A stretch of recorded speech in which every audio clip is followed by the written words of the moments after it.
नमस्कार साथियों, स्वागत है एक बार पुनः आपको एक नई उत्साह और उमंग के साथ फिजिक्स क्लासेज में। दोस्तों, आज का सीरीज जो आप देख रहे हैं अभी अपने स्क्रीन के ऊपर, जिसमें आप देख रहे हैं द्विघात समीकरण। इनसे पहले हम 2 वीडियो बना चुके थे जिसमें हम बेसिक कॉन्सेप्ट के बारे में पता कर चुके थे, जान चुके थे। उसमें द्विघात समीकरण क्या होता है, द्विघात बहुपद क्या होता है, द्विघात क्या होता है, इसकी उत्पत्ति कहाँ से हुई थी, ये सभी जो बेसिक कॉन्सेप्ट होती है, बेसिक बातें होती है, ये सभी हम जान चुके थे। आज की इस वीडियो में हम बात करेंगे जो roots of quadratic equation, how to find roots of quadratic equation अर्थात द्विघात समीकरण के हल को हम कैसे निकालते हैं, कैसे ज्ञात करते हैं, कैसे जानते हैं, इस बात का आज की वीडियो में हम जानेंगे। तो देर किस बात की, चैनल को अभी सब्सक्राइब कीजिए, लाइक कीजिए और अपने दोस्तों को भी शेयर कीजिए। चलिए बिना देरी किए हुए शुरू करते हैं आज का जो हमारा हाँ जो आज का हमारा टॉपिक है कि कैसे रूट्स ऑफ क्वाड्रेटिक इक्वेशन को जानना है। इस वीडियो को शुरुआत करने से पहले आपको हम रिमाइंड करवा दें कि क्वाड्रेटिक इक्वेशन क्या होता है।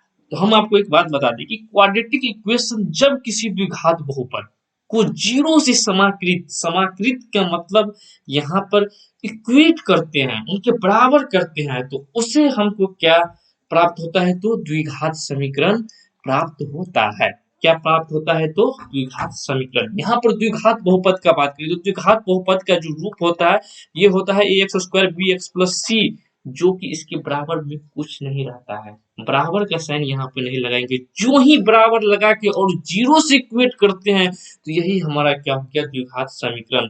अगर अगर हम टेक्निकल लैंग्वेज में बात करें तो द्विघात समीकरण का व्यापक रूप जो होता है सो हो जाएगा A x square plus B X plus C equal to zero. Right, ठीक है। तो चलिए, ये तो हम क्वाड्रेटिक इक्वेशन के बारे में जान लिए। अब हम बात करेंगे रूट्स ऑफ क्वाड्रेटिक इक्वेशन। आखिर रूट क्या होता है, रूट क्या होता है। हम जब द्विघात बहुपद के बारे में, जब हम क्वाड्रेटिक पोलिनोमियल जब हम पढ़ रहे थे तो उसमें एक पद आया था जिसका नाम था शून्यक। शून्यक, इस शून्यक के बारे में हम आपको एक बता दें कि ये शून्यक क्या होता है। शून्यक हम उसको कहते थे कि किसी भी बहुपद का ओ मान, ओ वैल्यू, माने चर राशि के, जैसे A x square plus B X plus C हमारे पास बहुपद है, तो उसमें हम एक्स का ओ वैल्यू फाइंड करेंगे जो इस जो बहुपद है, बहुपद दिया हुआ बहुपद है, उसको जीरो के बराबर कर दे, वही इसका शून्य। तो सेम उसमें भी है, जब हम क्वाड्रेटिक इक्वेशन में इस टर्म को, जिसको शून्यक हो जाता है उसे हम क्या बोलते हैं, मूल बोलते हैं। इंग्लिश में इसको बोलेंगे रूट्स। क्या बोलेंगे, रूट्स। रूट्स बोलेंगे, इसको रूट्स बोलेंगे। तो वहां पे इस x का जो वैसा मान जिसके लिए इस इक्वेशन को जीरो के बराबर हो और उसको संतुष्ट कर दे, उन्हीं को हम क्या कहेंगे, रूट्स ऑफ क्वाड्रेटिक इक्वेशन अर्थात द्विघात समीकरण का मूल कहेंगे। राइट, आई होप यहाँ तक आप सभी को किसी को दिक्कत नहीं हुआ होगा। अगर दिक्कत हुआ है तो आप हमारे पिछले 2 वीडियो देखिए। देखने के बाद आप ऐसे प्रतीत होगा कि वाह, कितना आसान था ये मैथ, फिर भी परेशान था मैं। राइट, तो चलिए यहाँ तक हम समझ में आ गया है कि रूट्स ऑफ क्वाड्रेटिक इक्वेशन क्या होता है। अब हम बात करेंगे क्लासिफिकेशन ऑफ क्वाड्रेटिक इक्वेशन का। क्योंकि रूट्स जानने से पहले हमें सबसे पहले इस बात का जानना होगा कि जो क्वाड्रेटिक इक्वेशन होता है वो कितने प्रकार की होती है। कितने प्रकार की होती है क्वाड्रेटिक इक्वेशन, तो आप स्क्रीन पर देख रहे होंगे कि क्वाड्रेटिक इक्वेशन जो होते हैं वो मुख्यतः 2 प्रकार के होते हैं। जिसे हम पहला में बोलेंगे कि पहला जो हमारा क्वाड्रेटिक इक्वेशन होता है उसे हम बोलेंगे प्योर क्वाड्रेटिक इक्वेशन। क्या बोलेंगे, प्योर क्वाड्रेटिक इक्वेशन। इसे हम हिंदी में बोलेंगे शुद्ध द्विघात समीकरण। शुद्ध द्विघात समीकरण। तो दूसरा क्या हो जाएगा, अशुद्ध द्विघात समीकरण। नहीं नहीं नहीं नहीं नहीं, ऐसा नहीं है, ठीक है। तो दूसरा हो जाएगा, दूसरा जो हमारा है क्वाड्रेटिक इक्वेशन का दूसरा जो टाइप है उसे हम बोलेंगे एडफेक्टेड क्वाड्रेटिक इक्वेशन। इसे हम हिंदी में बोलेंगे मिश्रित द्विघात समीकरण। क्या बोलेंगे, मिश्रित द्विघात समीकरण। यहाँ पे इस स्लाइड में हम जाने हैं कि क्वाड्रेटिक इक्वेशन जो क्लासिफिकेशन है वो 2 क्लासिफिकेशन है, 2 टाइप के होते हैं। एक पहला प्योर क्वाड्रेटिक इक्वेशन जिसे हम हिंदी में बोलते हैं शुद्ध द्विघात समीकरण, और दूसरा होता है एडफेक्टेड क्वाड्रेटिक इक्वेशन, जिसे हम हिंदी में बोलते हैं मिश्रित द्विघात समीकरण। अब हम बात करते हैं कि हमारा प्योर क्वाड्रेटिक इक्वेशन क्या होता है, जो शुद्ध द्विघात समीकरण जो होता है वो क्या होता है। देखिए यहां तक हम जान चुके थे कि क्वाड्रेटिक इक्वेशन का जो व्यापक रूप होता है क्या होता है, ax² + bx + c = 0। ये तो क्वाड्रेटिक इक्वेशन जब तक इस टर्म को, इस इक्वेशन को फॉलो नहीं करेगा तब तक ये तो क्वाड्रेटिक इक्वेशन होगा ही नहीं, है कि नहीं।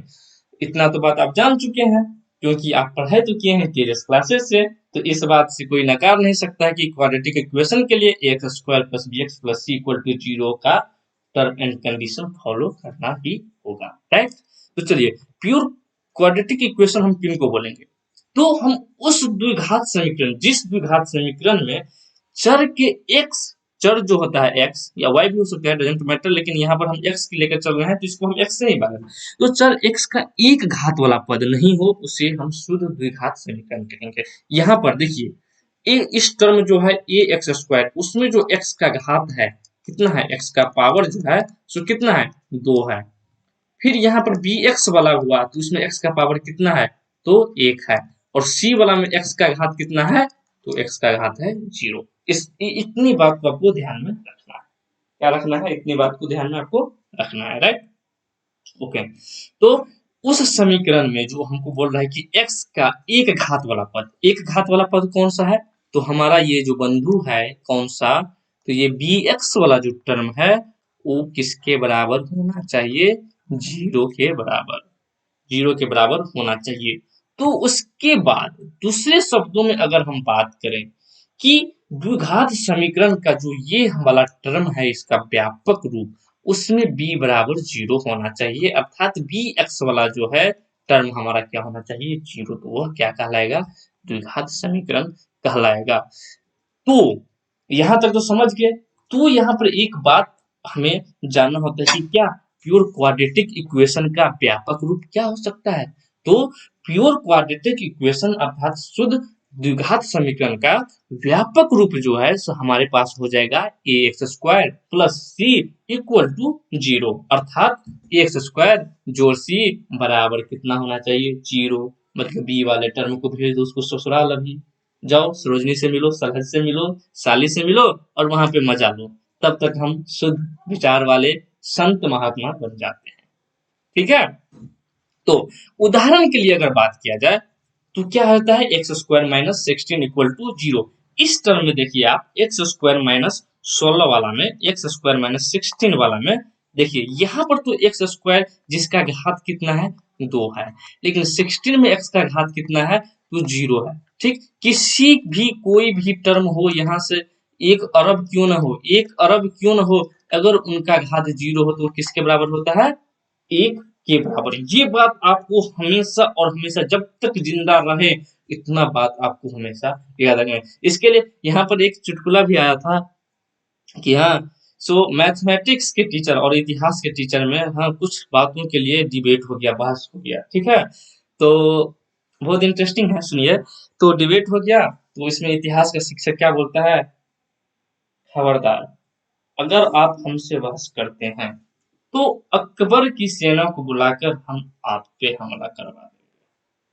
तो मैथ का टीचर होता ही है एकदम दिमाग से तेज, झट से कहा, बंधु हम तो एक आदमी 100 के बराबर है, फिर भी हम 100 के बराबर क्यों मोल लें, हम तो है दिमाग वाले टेक्निक वाले आदमी, तो हम तो एक ही से लड़ेंगे, लेकिन एक से कैसे लड़ेंगे, तो आपके जितने भी अकबर के सेना है उन्हें हम एक जगह बुला लेंगे, कोष्ट में बंद कर देंगे और उसके पावर में 0 दे देंगे, अब लड़ो हमसे। ठीक है, तो ये था एक छोटा सा चुटकुला। ओके, तो x² - 16 =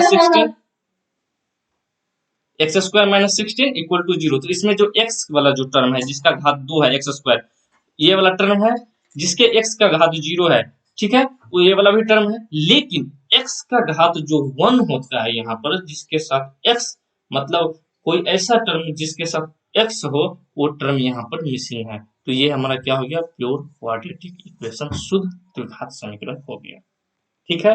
अब हम बात करेंगे दूसरे क्लासिफिकेशन ऑफ क्वाड्रेटिक इक्वेशन के दूसरे टाइप की तरफ, जो कि हमारा है एडफेक्टेड क्वाड्रेटिक इक्वेशन अर्थात मिश्रित द्विघात समीकरण। क्या है?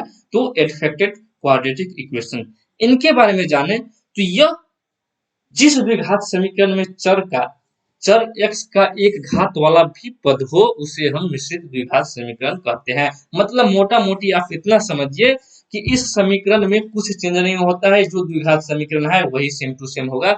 जहां पर यहाँ पर एक बात समझने वाली है कि यहाँ पर e जो है वह 0 के बराबर नहीं होगा। क्यों नहीं होगा 0 के बराबर?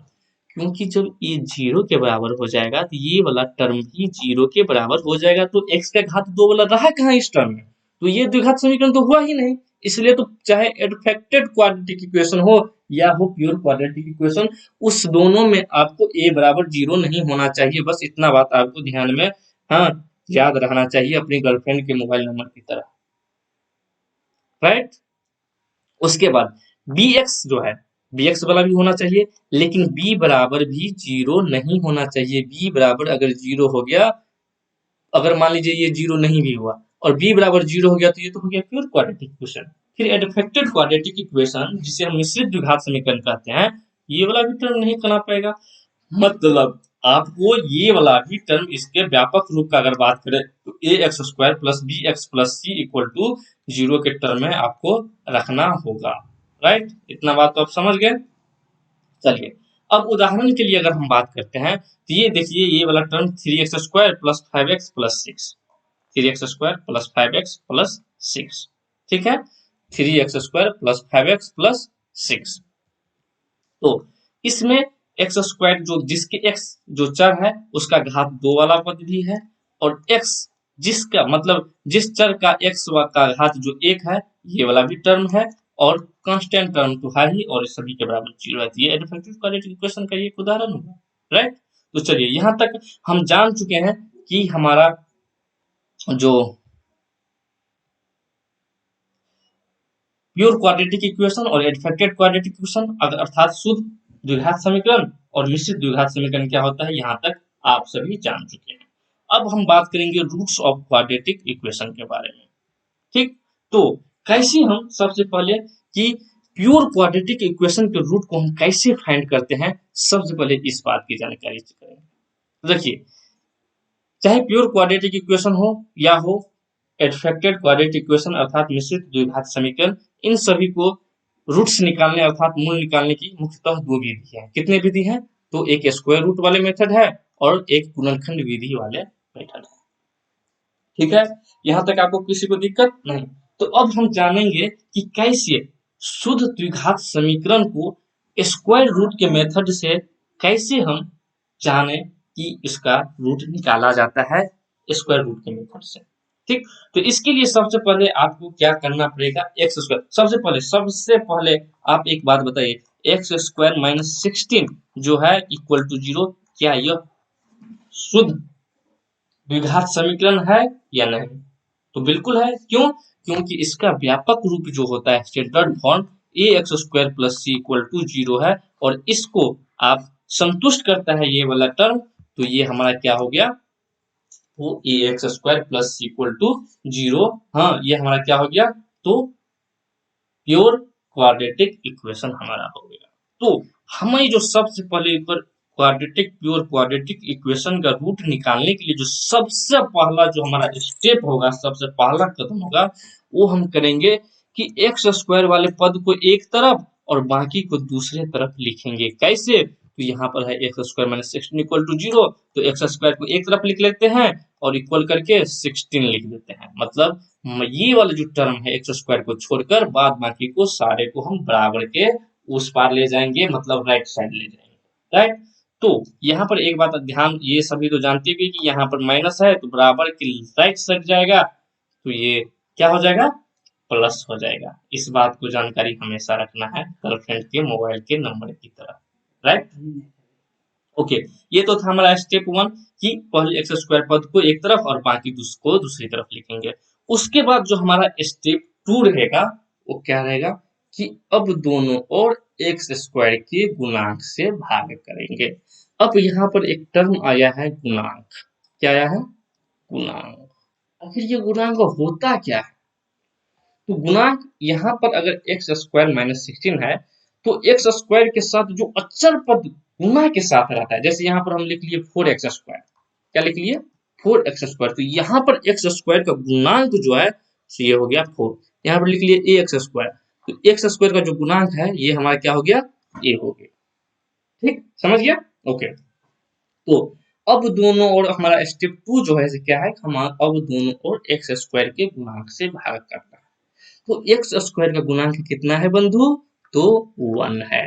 अब 1 से भाग दे दो या नहीं दो, डजेंट मैटर, लेकिन हमको बोल रहे हैं भाग देने के लिए तो हम भाग देंगे। ठीक, तो यहाँ पर हो जाएगा एक्स स्क्वायर बट्टे 1 इक्वल टू 16 बट्टे 1, तो ये भी एक बराबर ही हो जाएगा x square equal to 16, right. ये अब हम दो स्टेप को पार कर चुके हैं। अब हमारा तीसरा स्टेप होगा कि उसके बाद फिर दोनों ओर क्या कर लेंगे, तो वर्ग मूल ले लेंगे, राइट। तो इस वर्गमूल को हम एक्स स्क्वायर कर लेंगे और दोनों ओर स्क्वायर रूट लेने के लिए ये हो जाएगा। ठीक, अब उसके बाद हम क्या करेंगे, एक मिनट, हाँ, उसके बाद जो हमारा जो अभिष्ट जो मान है इसको हम सोल्व कर लेंगे, तो x हो जाएगा और यहाँ पर प्लस माइनस 4 हो जाएगा, मतलब x के कितने मान आ गए, 2 मान हो गए। ठीक, तो अगर हम फिर दूसरे तरफ चलते हैं, अगर एक और उदाहरण लेते हैं कि दूसरा उदाहरण लेते हैं हम 25x square equal minus 9 equal to 0। ठीक, 25x square minus 9 equal to 0, इसे हम कैसे सॉल्व करेंगे, तो सबसे पहले हम क्या करेंगे, एक्स स्क्वायर वाले पद को एक तरफ और बाकी को दूसरे तरफ लिखेंगे। तो दूसरे तरफ लिखने के साथ ही जो हमारा अगला टर्म हो जाएगा इस समीकरण हो जाएगा 25x square equal to 9, right. यहाँ तक किसी को दिक्कत नहीं। अब हमारा दूसरा स्टेप क्या बोल रहा है कि दोनों ओर एक्स स्क्वायर के गुणांक से भाग करेंगे, तो एक्स स्क्वायर का गुणांक यहाँ पर कितना है 25, तो 25 से भाग कर देते हैं, तो 25x स्क्वायर नीचे में 25 और 9/25।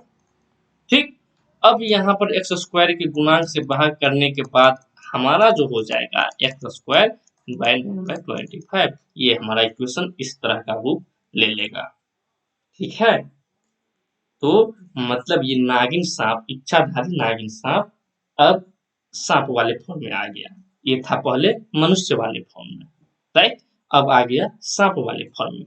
अब इससे भी इसको छोटे करेंगे, कैसे, तो इसको स्क्वायर रूट कर देंगे अर्थात वर्गमूल कर देंगे, तो वर्गमूल जो ही करेंगे तो क्या हो जाएगा हमारा, यहाँ पर x equal two plus minus 3/5, right, यही इसका क्या हो जाएगा, इसका रूट हो जाएगा। ठीक, यहाँ तक किसी को दिक्कत, हमारे विचार से तो नहीं होना चाहिए। ठीक है, अब यहाँ तक तो हम पता कर लिए कि शुद्ध द्विघात समीकरण का गुणनखंड सॉरी वर्गमूल के मेथड से कैसे स्क्वायर रूट को फाइंड आउट करते हैं। अब जो हमारा दूसरा स्टेप है फैक्टराइजेशन मेथड, मतलब गुणनखंड विधि से कैसे हम स्क्वायर रूट को फाइंड करेंगे। ठीक, ठीक है, तो इसको फाइंड करने के लिए सबसे पहला हमारा मेथड क्या होगा, देखिए हम जानते हैं कि 25x square minus 9 equal to 0, ये हमारा प्योर क्वाड्रेटिक इक्वेशन का एक उदाहरण है। ठीक, तो इसको कैसे हम सॉल्व करते हैं, तो इसके लिए सबसे पहला स्टेप क्या होगा कि हम पदों को एक तरफ लाकर या बाईं तरफ लाकर ए स्क्वायर माइनस बी स्क्वायर के रूप में डालेंगे, और ये तो भाई ए स्क्वायर माइनस बी स्क्वायर के रूप में कैसे डालते हैं, मतलब इसको स्क्वायर के फॉर्मेट में इसको चेंज करना है। जैसे 25x स्क्वायर माइनस 9 है, इसे हम लिखेंगे 5x का स्क्वायर माइनस 3 का स्क्वायर इक्वल टू 0। ठीक, पदों को बाईं तरफ लाकर हमको ए स्क्वायर माइनस बी स्क्वायर के रूप में डाल देना है, बना देना है। ठीक, उसके बाद जो हमारा दूसरा स्टेप है उसको क्या करेंगे कि ए स्क्वायर माइनस बी स्क्वायर वाला जो टर्म होगा हमारा उसको लाके गुणनखंड का जो दो भाग होता है ए प्लस बी इंटू ए माइनस बी, इस टर्म में हम इसको लिख लेंगे। मतलब ये जो हमारा टर्म है ये क्या हो जाएगा 5x minus 3 5x plus 3 into 5x minus 3। ठीक, ये हमारा टर्म ये इस प्रकार हो जाएगा। अब हमारा तीसरा स्टेप क्या होगा कि फिर प्रत्येक गुणनखंड को बारी बारी शून्य के बराबर लिखना है। मतलब इसका एक गुणनखंड 5x प्लस 3 है तो 5x प्लस 3 बराबर हमारा क्या हो जाएगा 0। तो 5x बराबर क्या हो जाएगा -3 और x बराबर हो जाएगा -3/5। कोई दिक्कत बबुआ नहीं, राइट। अब ये तो हमारा पहला गुणनखंड था, इसका तो एक और गुणनखंड है जो गुणनखंड का मान है 5x - 3 = 0। तो इस प्रकार से इसको सॉल्व करेंगे तो 5x = 3 और = 3/5। देखिए देखिए यहाँ पर जो x का वैल्यू हुआ -3/5 और यहाँ पर हो गया +3/5। ये तक हम फैक्टराइजेशन मेथड से निकाले तो x का रूट आया हमारे पास -3/5 और +3/5। अगर हम स्क्वायर रूट मेथड वाले से भी अगर हम करते थे, ठीक है, तो हमारा यही वैल्यू आता था। ठीक, अब दोनों घातीय समीकरण का मूल निकालेंगे। तो ये था हमारा बाय फैक्टराइजेशन मेथड के हिसाब से कैसे इसको सोल्व करता है। ठीक, अब हम बात करेंगे कि देखिए ये जो हम दो मेथड बात आए थे गुणनखंड के द्वारा और स्क्वायर रूट के बारे, ये था हमारा प्योर क्वाड्रेटिक इक्वेशन। अब हम बात करेंगे कि रिफ्लेक्टेड क्वाड्रेटिक इक्वेशन अर्थात मिश्रित जो द्विघात समीकरण है उसके रूट्स कैसे निकालते हैं। तो हम पिछले में जाने थे कि प्योर क्वाड्रेटिक इक्वेशन निकालने की भी मुख्यतः दो विधि थी। तो रिफ्लेक्टेड क्वाड्रेटिक इक्वेशन की भी जो रूट्स है उनको निकालने की मुख्यतः कितनी विधि है, तो दो विधि है। एक क्या, तो गुणनखंड के द्वारा और एक वर्ग पूरा करके या शुद्ध द्विघात समीकरण में बदलकर। तो चलिए हम बनाते हैं गुणनखंड के द्वारा जो कैसे इसको किया जाता है। तो गुणनखंड द्वारा जो सबसे पहले इसको निकालते हैं, तो सबसे पहले हम ax² + bx + c के जो इक्वल टू 0 होगा उसके रूप में ला लेंगे। उसके बाद मध्य पद को तोड़कर ax² + bx + c का गुणनखंड निकालेंगे। फिर प्रत्येक गुणनखंड को शून्य के बराबर लेकर दो सरल एक घात समीकरण प्राप्त करेंगे। फिर प्रत्येक एक घात समीकरण को हल करेंगे और प्राप्त मान ही अभिन्न समीकरण का हल होगा। जैसे उसे हम एक उदाहरण के बारे में अगर बात करें हम, ठीक, तो हमारे पास जो उदाहरण है x × 7x + 3 = 4 को अगर हम हल करेंगे गुणनखंड के माध्यम से, तो इसे हम कैसे हल करेंगे। तो देखिए यहाँ पर हम सबसे पहले इसको सॉल्व करते हैं। तो इसे हम सबसे पहले 7x² + 3x = 4, ये हमारा इसको जो अगला स्टेप होगा इसको हम अगर सॉल्व करते हैं तो ये हमारा पहला स्टेप होगा। और इसको सबसे पहले जो हमें करना है, क्या करना है कि पहले समीकरण को सरलीकरण से ax² + bx + c = 0 के टर्म में हमको ला लेना है। तो चलिए इसको ला लेते हैं। ठीक, तो इसे हम लिखेंगे 7x² + 3x - 4 = 0। इस टर्म में तो ला लिए, राइट। इस टर्म में ला लेने के बाद हमारा जो दूसरा बात कह रहा है कि इस मध्य पद को तोड़कर ax² + bx + c के गुणनखंड निकालेंगे। तो चलिए इसका गुणनखंड निकालते हैं। इसका गुणनखंड कैसे निकालेंगे, ठीक, तो देखिए इसको गुणनखंड निकालने के लिए सबसे पहले हम जो इसको मतलब हम बहुपद वाले चैप्टर में भी सीख चुके थे कैसे। तो 7 और 4 को अगर हम गुना करते हैं तो कितना आ जाता है 28। कितना आ जाता है 28। और 28 को अगर हम फिर इसको गुणनखंड करते हैं तो 14 7। ठीक, अब हम 2 दूना 4 7 मतलब इसको किसी भी तरह से जोड़ घटाओ, यहाँ का माइनस है और यहाँ पर प्लस है तो प्लस माइनस माइनस हुआ। तो हमें समझिए तो माइनस ही एक बड़ा होगा एक छोटा होगा, यहाँ पर प्लस है बड़ा मतलब बड़ा वाला एक टर्म होगा और एक छोटा वाला होगा और इन दोनों के घटाव करके ही यहाँ पर इस वाले टर्म को जोड़ के हमको इसके बराबर निकालना है। ये सभी तो आप जानते होंगे। तो इसको हम कैसे लिखेंगे 7x² + 7x - 4x - 4 = 0। ठीक है, यहाँ तक किसी को कोई दिक्कत नहीं। अब हम इसको क्या करेंगे 7x कॉमन लेंगे तो x + 1 लिखेंगे और यहाँ पर -4 कॉमन लिखेंगे तो यहाँ पर x + 1 = 0 लिखेंगे। और अगला जो हो जाएगा तो 7x - 4 और फिर हो जाएगा x + 1 × 0। इस टर्म में तो हम ला लिए कि नहीं ला लिए। जैसे इसमें जो ये वाला टर्म था कि मध्य पद को इसका गुणनखंड निकालेंगे, प्रत्येक गुणनखंड को शून्य को बराबर लेकर दो सरल एक घात समीकरण प्राप्त करेंगे। ठीक, तो जो ये हमारा जो है यहाँ पर एक दो गुणनखंड हुआ 7x - 4 और एक हुआ x + 1। पहला समीकरण क्या हुआ 7x - 4, इसको हम किसके बराबर कर लेंगे 0 के बराबर। किसके बराबर कर लेंगे 0 के बराबर। अब इसको सोल्व करेंगे कैसे, तो 7x = लिखेंगे 4, यहाँ पर माइनस है तो बराबर के उस साइड जाएगा मतलब राइट साइड जाएगा तो ये हो जाएगा साइन कन्वेंशन, साइन चेंज हो जाएगा तो ये हो जाएगा +4। तो यहाँ से x का वैल्यू क्या हो गया 4/7। किसी को कोई दिक्कत, तकलीफ, परेशानी नहीं? बिल्कुल, बहुत अच्छी बात है। हम एक एक बातों को, एक एक छोटी से छोटी बातों को लेकर चल रहे हैं दोस्तों। तो अभी तक चैनल को सब्सक्राइब नहीं किए हैं और हमारे वीडियो को देख रहे हैं तो लाइक और सब्सक्राइब तो बनता है कि नहीं? बहुत मेहनत कर रहे हैं दोस्त। ठीक, उसके बाद जो दूसरा गुणनखंड है हमारा x+1, इसको भी हम 0 के बराबर लिखेंगे तो x बराबर हो जाएगा -1। इस प्रकार जो है इस टर्म का, इसको गुणनखंड विधि से हल करने के बाद इसका जो रूट निकला ये है हमारा 4/7 और -1। ठीक, तो देखिए देखिए ये जो है हमारा प्राप्त मान ही अभी समीकरण को होगा। इस प्रकार जो है सो हम आपको इसका हल करवा दिए, कर दिए। ठीक, तो यहाँ तक आप देखिए आज की इस वीडियो में क्या क्या सीखे। आज की वीडियो में आपने सीखा कि क्वाड्रेटिक इक्वेशन कितने प्रकार के होते हैं। तो 2 प्रकार के होते हैं, एक प्योर क्वाड्रेटिक इक्वेशन और दूसरा हुआ एडफेक्टेड क्वाड्रेटिक इक्वेशन। क्या? एडफेक्टेड क्वाड्रेटिक इक्वेशन। ठीक, उसके बाद हमने जाना कि प्योर क्वाड्रेटिक इक्वेशन क्या होता है, प्योर क्वाड्रेटिक इक्वेशन का व्यापक रूप क्या होता है और इसको